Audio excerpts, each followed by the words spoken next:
बिस्मिल्लाहिर्रहमानिर्रहीम। मेरा कारोबार डूब गया और मेरे दोस्त ने कर्ज के बदले मेरी बीवी के साथ एक रात गुजारने को कहा। मैंने बीवी को एक रात के लिए मना लिया और मैं इसी कमरे में छुप गया। जब मेरे दोस्त ने मेरी बीवी को पकड़ा तो मेरे सांख खता हो गए। मेरी बीवी नहीं जानते हैं गैरतमंद मर्द के लिए सबसे मुश्किल काम क्या होता है। मर्द के लिए सबसे मुश्किल काम होता है कि अपनी बीवी का सौदा करना, और मैं ये सौदा करने के लिए बेहद मजबूर हो गया था। मेरे सामने मेरी बीवी काले रंग के शिफॉन की साड़ी में क्या गजब डाल रही थी। इसके हसीन लंबे खुले बाल, इसकी सफ़ेद चमकती रंगत और इसके नकूश हमेशा ही की तरह मेरा चैन बिठाते थे। मगर आज इसका बनाव शिकार किसी और के लिए था, और सत्य ये था कि मैं सब जानता था। मैंने इसे खुद ही इस बात की इजाज़त दी। मैंने इस हसीना पर एक नज़र डाली और आंखें झुका ली। मेरे दिल पर कैसी कैसी क़यामत गुजर रही थी। मुझसे बेहतर इस वक्त कोई नहीं जानता था। बाहर मेरे दोस्त की गाड़ी खड़ी थी और ड्राइवर मेरी बीवी के लिए आने के इंतजार में था ताकि इसे होटल के कमरे तक पहुंचाया जाए। आज की रात शायद मुझ पर किसी क़यामत की तरह टूटने वाली थी, लेकिन सुबह का सूरज मुझे तमाम कर्जों से खलासी दिला सकता था। लेकिन ये आज की रात तो काटे नहीं कट रही थी। जैसे जैसे रात बढ़ी थी मेरी बेचैनी का आलम था। लग रहा था कि सांस भी नहीं आ पाएगी। मेरी आंखों के सामने बस अपनी बीवी का सरापा हुस्न था। जब मुझे अपने दोस्त की खबासत भरी हंसी सुनाई दे रही थी, मेरे कानों में अपनी बीवी की सिसकें सुनाई दे रही थी, जिसकी बेबसी से बहते आंसू दिखाई दे रहे थे, मेरा दिल इस कदर बेचैन हुआ कि मैं उठकर खड़ा हो गया। मेरा सांस पूरी तरह फूल चुका था। मेरा दिमाग यूं था कि अभी फट जाएगा। मेरे सब तन गए थे। मेरे लिए ये सब मुश्किल मरहला था कि मैं अपनी बीवी को किसी और के साथ बर्दाश्त करता। इसीलिए मैं घर से बाहर निकल गया और मेरा रुख सीधा होटल की जानब था जहाँ पर मेरी बीवी गई थी। जैसे जैसे मैं होटल के करीब जा रहा था मेरे दिल की हालत और अबतर होती जा रही थी। मेरी आंखों में जैसे कोई खून ही उतर आया। मेरा जी चाह रहा था कि अपने दोस्त का कत्ल ही कर डालूं। मकरूज तो पहले से था, कातिल भी बन जाता, लेकिन अपनी गैरत का सौदा नहीं कर पाता। मैं होटल पर पहुंचा। सामने रिसेप्शन से मेरे दोस्त का नाम लिखा हुआ था और ये पूछा कि वो किस कमरे में है। रिसेप्शनिस्ट ने मैनीखेज मुस्कान सजाए कहने लगी कि उन्होंने तो आज की रात के लिए स्पेशल रूम बुक करवाया है गोल्डन लाइट के नाम से। ये भी कहा था कि इन्हें कोई डिस्टर्ब ना करे। मेरे दोस्त का ड्राइवर कुछ एडवांस पैसे मुझे दे गया था। मैंने भी कहा कि मुझे इस रूम के बराबर वाला कमरा चाहिए। मेरी बेचैनी इस वक्त अपने अरूज पर थी कि शायद लफ्ज़ नहीं थे कि मैं अपनी हैसियत को बयान कर सकता। कमरे की चाबी मेरे सामने थी और मैं इसी कमरे के बराबर वाले कमरे में चला गया। दोनों कमरे की गैली मुश्तरका थी, बस बीच में दीवार ही थी जिसे फलांगना मेरे लिए कोई मुश्किल काम नहीं था। मैंने बड़े धीरे से दीवार फलांगी और अपने दोस्त के स्पेशल रूम तक कमरे की गैली में से पहुंच गया। मेरी जेब में इस वक्त तेज़ धार चाकू था और मैं इरादा कर चुका था कि मैं इसे छोड़ूंगा नहीं, फिर बेशक मेरा जो मर्जी अंजाम हो। लेकिन जैसे ही मैंने ज़रा सा गली का शीशे का दरवाज़ा खोल कर पर्दा हटाकर कमरे का अंदर का मंजर देखा तो मेरे होश उड़ गए। मेरे हाथ से चाकू ज़मीन पर गिर गया। मेरे हाथ पूरी तरह कपकपा रहे थे। मेरा पूरा वजूद जल्जलों की सर में आ चुका था, क्योंकि मेरी बीवी और मेरा दोस्त, अपने दोस्त की बात सुनकर मैं इसे नज़र मिला नहीं पा रहा था।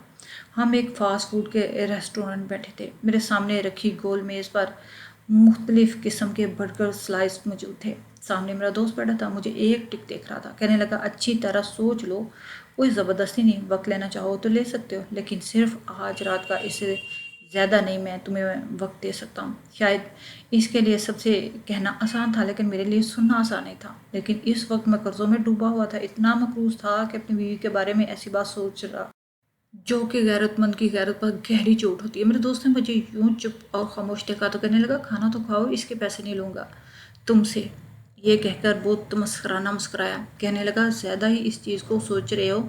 हालांकि जिस माहौल में मैं हूँ ये तो आम सी बात है, तुम्हें यकीन नहीं आएगा, लेकिन मेरी पार्टीज में अपनी बीवियों को खुद होटल के कमरों में भेज देते हैं। करोड़ों रुपए का कॉन्ट्रैक्ट पेपर एक रात में साइन हो जाता है। तुम्हें माला माल हो जाओगे। मैं दोनों हाथ की मुठ्ठियाँ बीच कर नज़र चुकाए कैसे इसकी बकवास सुन रहा था। ये मैं ही जानता था, बेबस और गुर्बत में इंसान को न जाने कैसे कैसे माशरे के रंग दिखाती है। सामने बैठा मेरा दोस्त बड़ी रग़बत से जिंगर बर्गर खा रहा था, लेकिन मैं यूं था जैसे ये जान वजूद लिए बैठा हूँ। मुझे याद आने लगा कि मैंने बड़े घमंड से कभी ये भी कहा था कि जिस मर्द में गैरत नहीं, इसे मर्द कहलाने का हक ही नहीं है। और आज मैं जो कुछ अपनी बीवी के लिए सुन रहा था मेरे लिए मौत के मुतरादिफ था। आपने ऐसी बहुत सी औरतें देखी होंगी जो अपनी मजबूरी की वजह से खुद को दूसरों के सामने पेश कर देती हैं, लेकिन शायद मैं पहला मर्द था जो अपनी मजबूरी की खातिर अपनी बीवी को एक रात के लिए बेचने का सौदा कर रहा था। मेरी वो बीवी जो सोमो सलाद की पाबंद थी, आज तक मेरे अलावा उसे किसी ने नहीं छुआ था। छूना तो दूर की बात, इसे किसी ने देखा तक नहीं था। मैं याद आने लगा, जब भी हमें शादी पर जाना होता तो अक्सर जब बुर्का पहनती तो मैं इसे कहता कि तुम भी क्या हर वक्त खुद को लपेटे रखती हो। शादी पर सब औरतें तैयार होकर मेकअप करके खूबसूरत लगी होती हैं। तुम तो वैसे ही बेहद हसीन हो। मेरा भी जी चाहता है कि तुम भी तैयार होकर जाओ तो आके सब औरतें तुम्हें देखती रह जाएं, कहीं के असगर की बीवी कितनी खूबसूरत है। मेरी बात सुनकर वो मेरे गले में बाहें डालकर बड़ी मोहब्बत और लगावट से कहती कि मेरा हुस्न तो सिर्फ आपके लिए ख़ास है असगर, मैं इसे लोगों को दिखाकर आम क्यों करूं। मेरा तो जी चाहता था मुझे आपके अलावा कोई ना देखे। अक्सर की बात जैसे ही अब मेरे कानों में गूंज रही थी, मेरी आंखों से अजियत से आंसू निकल रहे थे। मैं अपनी ऐसी पाक बाज बीवी का सौदा करने जा रहा था। नहीं नहीं नहीं, मुझे इससे मंजूर नहीं। बेसख्ता मेरे दिल में आवाज़ ज़बान पर आ गई। मेरे दोस्त का बर्गर जो मुंह के करीब था वो हाथ में ही रह गया। एक पल वो मुझे जानती हुई नज़रों से देखने लगा, फिर कहने लगा, कोई मसला नहीं, लाओ निकालो मेरे 70 लाख रुपए। अपने दोस्त की तीसी देखकर मेरी आंखों से जमा शुदा पानी मेरे रुखसार पर गिर गया था। जबकि मैं कोई कमज़ोर मर्द हरगिज़ न था, बहुत मजबूत असाब का मालिक था, लेकिन अब टूट चुका था। मैंने फिर अपने दोस्त से मुल्तजाई लहजे में कहा कि मुझे थोड़ा वक्त दे दो, इतनी बड़ी रकम का इंतजाम फौरी करना मेरे लिए बहुत मुश्किल है। तो कहने लगा, मैं तुम्हें मज़ीद वक्त नहीं दे सकता, मेरे पास आज की रात है, या तो मेरी बात मान लो या फिर पैसों का इंतजाम करो। मैं वहाँ से उठकर बाहर निकल आया, जबकि मौसम सर्द था, हवाएं भी ठंडी चल रही थी, लेकिन मुझे घुटन का एहसास हो रहा था। इस कदर शिद्दत से हो रहा था कि सांस लेना भी मुहाल हो रहा था। मैं जाने कैसे अपने घर तक पहुंचा। रात का 1 बज गया था। मैंने मेन दरवाजे पे दस्तक दी तो फ़ौरन से अक्सा की आवाज़ आई। मैंने कहा, मैं हूँ, दरवाज़ा खोलो। उसने फ़ौरन से दरवाज़ा खोल दिया। मुझे देखिए कहने लगी, आप कहाँ रह गए थे? कब से आपका इंतज़ार करी थी। मैं क्या जवाब देता कि मैं कहाँ से आ रहा हूँ। मैंने कोई जवाब नहीं दिया और खामोशी से मरे मरे कदमों से अपने कमरे में जाने लगा। तो अक्सर मेरे पास आ गई, कहने लगी, असगर आपने जवाब नहीं दिया। मैंने कहा, मेरे सर में दर्द है। वो कहने लगी, असगर मैं आपके लिए खाना गर्म करके लाऊं। मैंने नफ़ी में सर हिला दिया। मैंने कहा कि मैं खाना खा कर आया हूँ। बेशक वहाँ खाने के लिए सब कुछ मौजूद था, लेकिन मेरी तो भूख दोस्त की बात सुनकर ही मिट चुकी थी। अक्सर मेरे पास आई, मेरा चेहरा देखने लगी, कहने लगी, क्यों झूठ बोल रहे हो असगर? मुझे पता है आपने कुछ नहीं खाया और मैं भी आपका इंतज़ार कर रही थी। मिलकर खाना खाते हैं ना। अच्छा कि यही बात तो थी जो मेरी आंखों से झांक कर मेरे दिल की कैफियत का पता लगा लेती थी। मियाँ बीवी का रिश्ता ही कुछ ऐसा होता है कि लफ्ज़ों की ज़रूरत नहीं पड़ती। बहरहाल वो खाना गर्म करके ले आई। खाना क्या था, बस खाने के नाम पर सिर्फ हरी मिर्च और प्याज की चटनी थी और सूखी रोटियां। मैंने एक नज़र खाने पर डाली और दूसरी अपने वफादार साबर बीवी पर, जिसने हर तंगी में मेरे साथ बड़े सब्र से, खामोशी से खुदा का शुक्र अदा करके ज़िंदगी गुजारी थी। कभी मुझसे ये शिकवा नहीं किया था कि तुमने मेरे लिए क्या ही किया है। मैं अक्सा का चेहरा देख रहा था, उसका वो हुस्न जो सिर्फ मुझ तक महदूद था, आज भी मेरे लिए काबिल एरिश था। जब अक्सा ने मुझे खामोश बैठे देखा तो नवाला बनाकर मेरे मुंह के पास ले आई। कहने लगी, खाना खाएं और सारी फिक्रें भूल जाएं। मैंने इसके हाथ से नवाला दिया। खाना इसी ने मुझे खिलाया था। फिर मुझसे पूछने लगी कि बताएं, क्या कहा आपके दोस्त ने? वो आपकी मदद करेगा? अपने दोस्त के पास जाने से पहले अक्सा से कह कर गया था कि मेरे दोस्त ने मुझे बुलाया है। कह रहा था कि मेरी मदद करेगा। तुम दुआ करना मामला बन जाए, लेकिन जो शर्त मेरे दोस्त ने रखी थी वो मैं पूरी नहीं कर सकता था। मैंने नफ़ी में सर हिला दिया। मैंने कहा, नहीं, वो मामला भी नहीं बना। यह सुना था कि अक्सा के चेहरे पर भी तफक्कर की लकीरें गहरी हो गई थी, लेकिन फिर भी मुझे तसल्ली दिए जा रही थी कि आप फिक्र नहीं करें। मैंने कहा कि कल ही मुझे पैसे मांग रहा था। मैं कहाँ से दूँ? मैंने इसका हाथ थामकर बेबसी से कहा। वो कहने लगी, इससे कुछ वक्त ले लें, मेरे पास जो कुछ था असगर वो मैं सब बेच चुकी हूँ। अब तो मेरे पास भी कुछ बेचने के लिए नहीं बचा। इसकी बात ने मेरे दिल की धड़कनों को बढ़ा ही दिया था। मुझे अपने दोस्त की बात याद आने लगी, जो कह रहा था, जिसकी इतनी खूबसूरत बीवी हो उसे और क्या चाहिए। तुम तो अपनी बीवी से इतना कैश करवा सकते हो, तुम्हारा कर्जा भी उतर जाएगा, तो माला माल हो जाएगा। मुझे अपने दोस्त के मुंह से ये बात बहुत बुरी लगी थी। मैंने कहा कि तुम होश में तो हो? तुम क्या कह रहे हो? वो कहने लगा, हाँ बिल्कुल होश में हूँ। मैंने कहा, मेरी बीवी को तुमने कहाँ देखा? इस बात पर वो कमीनगी से हंसी फिर कहने लगा कि ताड़ने वाले तो क़यामत की नज़र रखते हैं, सामने वाला शख्स 7 परतों में ही क्यों ना छुपाओ। तुम बस आम खाओ, पेड़ मत गिनो। मैंने तुम्हारी बीवी को कहाँ देखा, कैसे देखा, इस बात को छोड़ दो, बस मुझे बताओ। अगर तुम्हें सौदा मंजूर है तो मैं आगे पार्टी से बात कर लूँ। चंद रातें तुम्हारी बीवी की मेरी मर्जी के मुताबिक गुजरेंगी और तुम्हारा कर्जा ख़त्म। जैसे जैसे तुम्हारी बीवी का हुस्न मेरे काम आएगा, मैं तुम्हें भी माला माल करता चला जाऊंगा। वो किस कदर बेशर्म और कमीना शख्स था। اگر میں مقروض نہ ہوتا تو یقیناً اس وقت اس کا گلا گربان پکڑ کر اسے مار مار کر لہولہان کر چکا ہوتا۔ کم وقت قرض دار بھی لوگوں کی نظر میں 2 ٹکے کی اوقات نہیں رکھتے، اس لیے جس کا جو دل چاہتا وہ کہہ دیتا۔ ذرا سا ٹیڑھا جواب دو تو کہنے لگتے لاؤ پیسہ، نکالو پیسہ ہمارا۔ ہماری رات تو یہی سوچتی نہ جانے کب میری آنکھ لگی تھی، لیکن صبح مین گیٹ پر کسی نے بری طرح ہمارا دروازہ دھڑدھڑایا تھا۔ میں اور اقصیٰ یکدم اٹھ بیٹھے تھے۔ میں فوراً سے کمرے سے باہر نکلا۔ مین گیٹ کا دروازہ کھلا تو سامنے میرا دوست پولیس موبائل کے ساتھ کھڑا تھا۔ پولیس افسر اور پولیس اہلکار بھی تھے، مجھے گرفتار کرنے آئے تھے۔ میرا دوست افسر سے کہنے لگا کہ اس شخص نے میرا پیسہ دینا ہے، لیکن اس کا دیوالیہ نکل گیا، اس کے پاس ایک پھوٹی کوڑی تک نہیں ہے۔ میں اسے مہلت دوں، اسی لیے اسے گرفتار کر کے جیل میں بند کر دوں۔ اس سے پہلے کہ وہ افسر مجھے ہتھ کڑی پہناتا، اقصیٰ شاید گیٹ کی آڑ میں مجھے دیکھ رہی تھی۔ کہنے لگی خدا کے لیے میرے شوہر کو مت پکڑ کے لے کے جاؤ، وہ بے ایمان نہیں ہے، بس ہمیں تھوڑی سی مہلت دے دو، ہم آپ کی پائی پائی جھکا دیں گے۔ یہ سن کر میرا دوست مسکرانے لگا، کہنے لگا میں نے تو اسے بہت آسانی دی ہے، لیکن آپ کے شوہر کو وہ منظور ہی نہیں ہے۔ کہنے لگا کہ یہ تو پیسے چکانے کا بالکل بھی اہل ہی نہیں ہے، اس کے پاس کچھ نہیں ہے، میں اسے وقت دوں، آپ اپنی بات کریں، کیا آپ میرا قرض اتاریں گی؟ اقصیٰ کہنے لگی کہ میں کپڑے لوگوں کی سلائی کرتی ہوں، میں ہر مہینے آپ کو جتنی بھی رقم ہو سکے گی دے دیا کروں گی۔ یہ بات سن کر میرے دوست نے تمسخرانہ اپنے ابرو چڑھاتے ہوئے کہا، بی بی 70 لاکھ روپے دینے ہیں تمہارے شوہر نے، کوئی 70,000 نہیں۔ پھر انسپیکٹر سے کہا، بھائی اسے جیل میں بند کر دو۔ یہ سنا تھا کہ میری بیوی بٹے سے چہرہ چھپائے باہر آ گئی، میرے دوست کے سامنے منت سماجت کرنے لگی، خدا کے لیے میرے شوہر کو گرفتار مت کرو۔ میرا دوست کہنے لگا ٹھیک ہے، اگر آپ کا شوہر میری شرط مان لے تو میں اسے چھوڑ دوں گا۔ اقصیٰ مجھ سے کہنے لگی کہ آپ کیوں نہیں ان کی شرط مان لیتے؟ میں نے کہا میں وہ شرط نہیں مان سکتا، تمہیں کچھ معلوم نہیں ہے، اقصیٰ تم اندر جاؤ۔ میں نے سخت لہجے سے اسے کہا، لیکن اقصیٰ سے شاید میری گرفتاری برداشت نہیں ہو رہی تھی۔ وہ میرے دوست سے کہنے لگی، بھائی صاحب میں اصغر کو منا لوں گی، مجھ پہ یقین کیجیے، وہ آپ کی ہر شرط پوری کر دے گا، خدا کے لیے انہیں پولیس اسٹیشن مت لے کے جائیں۔ میرے دوست نے پولیس والوں کو اشارہ کیا تو وہ ساری پولیس اپنے موبائل میں بیٹھ کر چلے گئی۔ واپس میرا دوست کہنے لگا کہ اندر چل کے بات کرتے ہیں۔ یہ کہہ کر وہ میرے گھر کے اندر داخل ہو گیا۔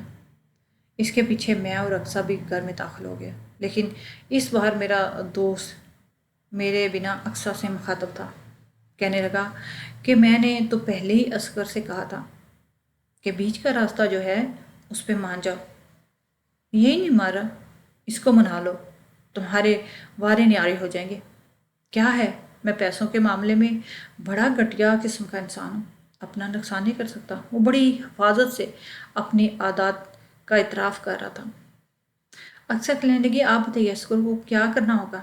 میرا دوست ایک کمینگی سی ہنسی ہنستے ہوئے اقصیٰ کو بڑی بے باک نظروں سے سر سے پاؤں تک دیکھا۔ مجھے لگا کہ جیسے میری رگوں میں خون کی بجائے آگ دوڑنے لگی ہو، میں وہ مشکل ضبط کر گیا تھا۔ پھر وہ کہنے لگا کہ آپ کو بتایا نہیں اصغر نے کہ میں نے کیا شرط رکھی تھی اس کو؟ اقصیٰ نے نفی میں سر ہلا دیا، آپ بھی اس کا چہرہ چھپا ہوا تھا۔ میرا دوست کہنے لگا، دیکھیے اگر آپ چاہتی ہیں کہ اس کا قرض معاف ہو جائے اور میں اسے ایک معقول رقم کا کاروبار کے لیے دے دوں تو اس کے لیے آپ کو بھی کوشش کرنی ہوگی۔ یہ کہتے ہوئے وہ اقصیٰ کے قریب ہونے لگا، لیکن میں بیچ میں آگے اپنے دوست کے ایک ہاتھ سے پیچھے کیا اور سخت گیر لہجے سے کہا کہ میری بیوی ایسا کچھ نہیں کرے گی، تم جاؤ یہاں سے، اور جو کر سکتے ہو نا کر لو، مجھے پولیس کو پکڑوا دو، پھر پھانسی پہ چڑھا دو۔ میری بات سن کر اقصیٰ رونے لگی، کہنے لگی، اصغر آپ ہیں تو میں ہوں، مجھے پوچھنے دیجیے ان کو کیا کام ہے، کیا چاہیے ان کو؟ میں نے کہا کہ تم نہیں جانتی اس شخص کو کیا چاہیے، یہ کیا کہہ رہا ہے، وہ کام میں تم سے کبھی نہیں کروا سکتا۔ لیکن اقصیٰ کہنے لگی کہ وہ بھی مجبور ہے، کہنے لگی میں آپ کو کبھی بھی جیل کی سلاخوں کے پیچھے نہیں دے سکتی۔ یہی ہوا تھا جب میرے دوست نے اقصیٰ کو اپنی شرط بتائی تو وہ کچھ پل کو تو بھی پھٹی پھٹی آنکھوں سے میرے دوست کو دیکھنے لگی، اس کے بعد ایک نظر مجھ پر ڈالی تو میں یوں تھا کہ زمین میں گڑ چکا۔ میں نے اپنی نظر فوراً سے نیچے کر لی، وہ اس کے بعد وہیں نہیں رکی، فوراً کمرے میں چلے گی۔ میرا دوست کہنے لگا، اگر تمہاری بیوی مان جائے تو مجھے بتا دینا، ورنہ پھر میں پولیس لے کر آؤں گا۔ یہ کہہ کے وہ گھر سے باہر چلا گیا۔ میں کمرے میں نہیں گیا تھا، کس منہ سے جاتا 2 گھنٹے اقصیٰ اپنے کمرے سے باہر نہیں آئی، وہ آنکھیں اس کی رو رو کے سوجی ہوئی تھی، خود ہی آ کر میرے پاس بیٹھ کی، کہنے لگی آپ اپنے دوست کو ہاں کر دیں۔ میں نے برخستہ اس کی طرف دیکھا، مجھے اقصیٰ سے اس جواب کی ہرگز توقع نہ تھی۔ میں نے کہا اقصیٰ میں یہ برداشت نہیں کر سکتا، مجھ سے وہ امتحان مت مانگو جو میں دینے سے ہی قاصر ہوں۔ کہنے لگی کہ میں آپ کو جیل میں نہیں دیکھ سکتی، اور آپ کیا سمجھتے ہیں اگر آپ جیل میں بند ہو گئے تو میرے ساتھ کیا ہوگا؟ میں اکیلے گھر پر ویسے بھی غیر محفوظ رہوں گی۔ اقصیٰ کی بات ٹھیک ہی تو تھی، اگر میں جیل میں چلا جاتا تو پیچھے سے کوئی بھی اس کے ساتھ کچھ بھی کر سکتا تھا۔ کیسے اپنا بچاؤ کر سکتی ہے؟ لیکن پھر بھی میرا اس بات پہ دل نہیں مان رہا تھا۔ کیسے ہیں میں اپنے سامنے اپنی بیوی کو میں گناہ کی دلدل میں دھکیل دیتا، اور دوسرا کوئی راستہ میرے پاس تھا ہی نہیں۔ حالات کے پیش نظر میں نے اپنی غیرت کو تھپ تھپا کے صلاح ہی دیا، اور یہ ایک مرد کے لیے بہت مشکل کام ہوتا ہے۔ میں نے اپنے دوست کو فون کیا اور کہا کہ مجھے اس کی شرط منظور ہے۔ یہ سن کر کی آواز چہک اٹھی تھی، کہنے لگا تم نے تو پر وقت بڑا عقل مندی کا فیصلہ کیا ہے۔ پھر اس نے اگلے ہی روز اپنے ڈرائیور کے ہاتھ ایک بے باک سا لباس میری بیوی کے لیے بھیج دیا، جو اسے پہن کر اسی ڈرائیور کے ساتھ کسی ہوٹل کے کمرے میں جانا تھا۔ وہ کالے رنگ کی ساڑی تھی، پہنی پہلی بار نیم عیاں لباس میں تھی۔ میں نے اپنا رخ بدل لیا۔ اقصیٰ کے جانے کے بعد مجھے چین نہیں آ رہا تھا، اس لیے میں بھاگتا ہوا ہوٹل تک پہنچا۔ کچھ پیسے میرے دوست نے مجھے ایڈوانس ڈرائیور کے ہاتھ پہنچوا دیے تھے۔ میں اس کے برابر والے کمرے میں گیا اور اس کی گیلری میں کود کر اندر جا کر دیکھا تو میرے ہوش اڑ گئے۔ میری بیوی میرے دوست کے پاؤں میں ہنس رہی تھی، باتیں کر رہی تھی۔ کہنے لگی میں تو سمجھی تھی کبھی دوبارہ تمہیں نہیں دیکھ پاؤں گی، کیونکہ اصغر بہت غیرت مند قسم کا شخص ہے، اس لیے مجھے نیک ہونے کا ڈرامہ کرنا پڑتا تھا تاکہ اس سے مجھ پر شک ہی نہ ہو۔ میرا دوست کہنے لگا دیکھ لو میری عقل کا کمال، میں نے اس کا سارا پیسہ بھی ہتھیا لیا اور میرا دوست میری بیوی کی بکھری لٹیں ٹھیک کرتے ہوئے بولا، کہنے لگا وہ بے وقوف یہ سمجھ رہا ہے کہ اسے نقصان ہو گیا، حالانکہ یہ ایسا کچھ نہیں ہے۔ مجھے یاد آنے لگا کہ میرا دوست جب میرے ساتھ پارٹنرشپ پر کام کرنے آیا تھا تو میرے پاس اچھی خاصی رقم تھی، فیکٹری اسی کی تھی، لیکن پیسہ میں نے لگایا تھا۔ ہم نے لاکھوں کا کپڑا خرید کر فیکٹری کے گودام میں رکھوایا تھا تاکہ جلد از جلد بچوں کے لیے گارمنٹس کو تیار کر کے نفع کمایا جائے۔ میرے دوست نے مجھے بڑے ہی خواب دکھا رکھے تھے، لیکن ایک رات میں سو رہا تھا اور اس کا فون آ گیا اور کہنے لگا اصغر فیکٹری کے گودام میں آگ لگی ہے، جلدی پہنچو۔ جب میں وہاں پہنچا تو پورا گودام کو آگ نے لپیٹ میں لیا، فائر بریگیڈ آگ بجھا رہے تھے۔ میرا دوست سوتے ہوئے میرے پاس آیا اور کہنے لگا سارا مال جل کے ڈھیر ہو گیا، تمہارا تو دھوالیہ ہی نکل گیا، سارا مال تمہارے پیسوں کا تھا، تم تو سڑک پر آ گئے ہو۔ اس وقت میری یہ حالت تھی کہ بے ہوش آ کر گر جاؤں۔ میرے سینے میں ایک دم سے درد اٹھا، میرا دوست مجھے ہاسپٹل لے گیا۔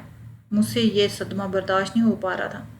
جب مجھے ہوش آیا اور میری طبیعت سنبھلی تو اقصیٰ میرے پاس بیٹھی روئے جا رہی تھی، کہنے لگی آپ کے ہاسپٹل کا بل میں نے اپنا زیور بیچ کے دیا ہے، آپ اب بالکل ٹھیک ہو جائیں۔ میں ابھی کچھ سنبھالا ہی تھا کہ میری دوست میرے گھر مجھ سے ملنے آ گیا اور کہنے لگا جو مال چلا ہے نا، اس میں تمہارے مال کے علاوہ 70 لاکھ کا مال ہم نے ادھار میں اٹھایا تھا تاکہ پارٹی کا آرڈر پورا کر سکے، اور وہ مال بھی آگ کی نظر ہو چکا ہے، اور اب وہ شخص پیسوں کا تقاضا کر رہا تھا۔ میں نے کہا میں کہاں سے اتنی بڑی رقم لاؤں، میرے پاس تو کچھ بھی نہیں ہے، پھوٹی کوڑی تک نہیں۔ وہ کہنے لگا یہ تو تم نے سوچنا چاہیے تھا کیونکہ یہ نقصان تمہارا ہے۔ میرا دوست اور میری بیوی مجھے مل کر دھوکہ دے رہے تھے، کیونکہ وہ اعتراف کر گیا کہ گودام میں آگ لگانے سے پہلے وہ مال نکال چکا تھا جو جلا ہی نہیں تھا، بیکار اور خراب مال تھا، اور یہ سب اس نے مجھے پھنسانے کے لیے کیا تھا تاکہ میرے سامنے میری بیوی کے ساتھ رنگ رلیاں منا سکے۔ اس وقت موبائل موجود تھا، میں نے اس کی ویڈیو بنا لی اور پھر وہاں سے سیدھا پولیس اسٹیشن چلا گیا، اور اگلے ہی دن میں نے اپنے دوست اور بیوی دونوں کو جیل میں بھیج دیا۔ میں نے آج سے پہلے عورت کا ایسا روپ کبھی نہیں دیکھا تھا جو میں نے اپنی بیوی کا دیکھا تھا۔